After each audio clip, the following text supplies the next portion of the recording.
स्वागत है। आज के स्पिरिचुअल रिसर्च में हम बात करेंगे मीराबाई की, जिन्हें आमतौर पर श्री कृष्ण की भक्ति का दृढ़ स्तंभ भी माना जाता रहा है। परंतु मीरा ने राजसी परिवार से होने के बावजूद समाज में व्याप्त विषमताओं का तिरस्कार करके एक निम्न जाति के संत रविदास जी को अपना गुरु बनाया। रोचक तथ्य यह भी है कि संत रविदास जी श्री कृष्ण जी की भक्ति नहीं करते थे, फिर मीराबाई ने उन्हें ही अपना गुरु आखिर क्यों चुना? आज तक आपने मीराबाई के बारे में सिर्फ इतना ही जाना है कि उन्होंने श्री कृष्ण की भक्ति की थी और अंत में वह श्री कृष्ण जी की मूर्ति में समा गई थी। लेकिन आज की स्पिरिचुअल रिसर्च में हम इन्हीं तथ्यों का विश्लेषण करेंगे। मीराबाई का जन्म एक राजपूत जाति में हुआ था और मीरा बचपन से ही धार्मिक विचार वाली थी और मंदिर में जाकर श्री कृष्ण जी की भक्ति करती थी। फिर मीराबाई का विवाह राजा से हो गया। राजा भी धार्मिक विचार वाले थे, तो उन्होंने मीराबाई को कभी भी मंदिर जाने से नहीं रोका, अपितु लोक चर्चा से बचने के लिए मीरा के साथ 3-4 नौकरानी भेजने लगे। कुछ वर्ष पश्चात मीरा के पति की मृत्यु हो गई और देवर राजगद्दी पर बैठ गया। उसने कुल के लोगों के कहने पर मीरा को मंदिर में जाने से मना किया, परंतु मीराबाई नहीं मानी, जिस कारण से राजा ने मीरा को मारने का षड्यंत्र रचा। राजा ने एक सपेरे वाले से कहा कि ऐसा सर्प लाकर दे कि डिब्बे को खोलते ही खोलने वाले को डंक मारे और व्यक्ति मर जाए। ऐसा ही किया गया। राजा ने अपने बेटे का जन्मदिन मनाया, जिसमें रिश्तेदार व अन्य गणमान्य व्यक्तियों को आमंत्रित किया गया। नौकरानी से कहकर एक आभूषण वाले डिब्बे में सर्प को रखकर मीराबाई को भिजवा दिया और आदेश दिया कि मीरा को कहना कि यह बेशकीमती हार गले में पहन ले, नहीं तो रिश्तेदार कहेंगे कि भाभी को अच्छी तरह नहीं रखता।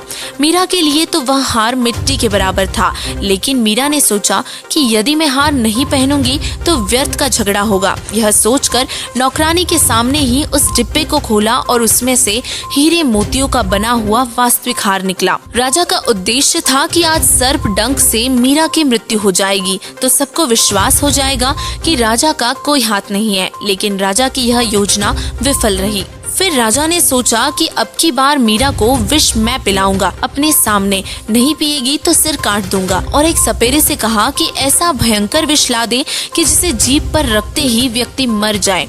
उसने राजा को वैसा ही विष ला कर दे दिया। राजा ने मीरा से कहा कि यह विष पी ले, अन्यथा तेरी गर्दन काट दी जाएगी। मीरा ने सोचा कि गर्दन काटने में तो पीड़ा होगी, विष ही पी लेती हूँ। मीरा ने विष का प्याला परमात्मा को याद करके पी लिया और मीराबाई को कुछ भी नहीं हुआ। राजा ने उस सपेरे वाले को वापस बुलाया और कहा कि नकली विष लाया है। सपेरे वाले ने कहा कि वह प्याला कहाँ है और राजा के सामने ही उसी प्याले में दूध डालकर एक कुत्ते को पिलाया, तो कुत्ता दूसरी बार जीभ भी नहीं लगा पाया था, वहीं मर गया था। फिर राजा ने देख लिया कि यह किसी भी तरह मरने वाली नहीं है, तो उसको मंदिर में जाने से भी नहीं रोका।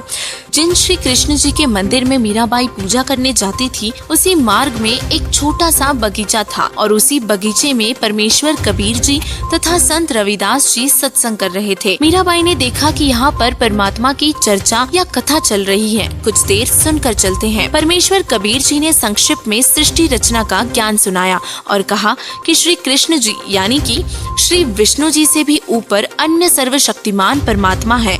अगर जन्म और मरण समाप्त नहीं होता तो भक्ति करना और न करना समान ही है। जन्म और मरण तो श्री कृष्ण जी का भी समाप्त नहीं हुआ, उनके पुजारियों का भला कैसे होगा? परमेश्वर कबीर जी के मुख कमल से यह वचन सुनकर परमात्मा के लिए भटक रही आत्मा को नई रोशनी से मिली। सत्संग के उपरांत मीराबाई ने प्रश्न किया कि हे महात्मा जी, आपकी आज्ञा हो तो शंका का समाधान करवाऊं? परमेश्वर कबीर जी ने कहा कि प्रश्न करो बहन जी। मीराबाई ने कहा कि आज तक मैंने किसी से नहीं सुना कि श्री कृष्ण जी से भी ऊपर कोई परमात्मा है। आज आपके मुख से सुनकर मैं दो राहे पर खड़ी हो गई हूँ। मैं मानती हूँ कि संत झूठ नहीं बोलते। परमेश्वर कबीर जी ने कहा कि आपके धार्मिक ज्ञानी गुरुओं का दोष है, जिन्हें स्वयं ज्ञान नहीं था कि आपके सदग्रंथ क्या ज्ञान देते हैं। श्रीमद् देवी भागवत पुराण के 3 स्कंद में श्री विष्णु जी स्वयं स्वीकार करते हैं कि मैं विष्णु, ब्रह्मा तथा शंकर नाशवान है। हमारा आविर्भाव यानी कि जन्म और तिरोभाव यानी कि मृत्यु होती रहती है।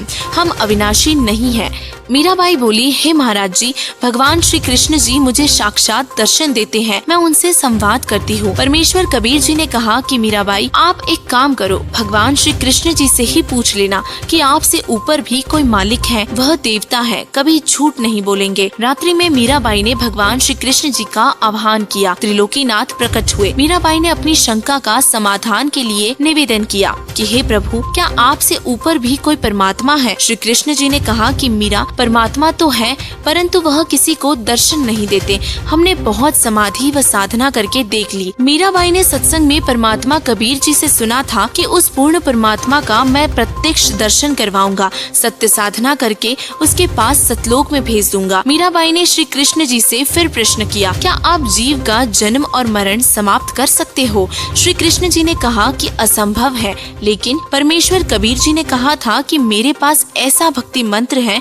जिससे जन्म और मरण सदा के लिए समाप्त हो जाते हैं, वह परम धाम प्राप्त होता है। मीराबाई ने कहा कि हे भगवान श्री कृष्ण जी, संत जी कह रहे थे कि मैं जन्म और मरण समाप्त कर देता हूँ, अब मैं क्या करूँ? मुझे तो पूर्ण मोक्ष की चाह है। श्री कृष्ण जी बोले कि मीराबाई, आप उस संत की शरण ग्रहण करके अपना कल्याण कराओ।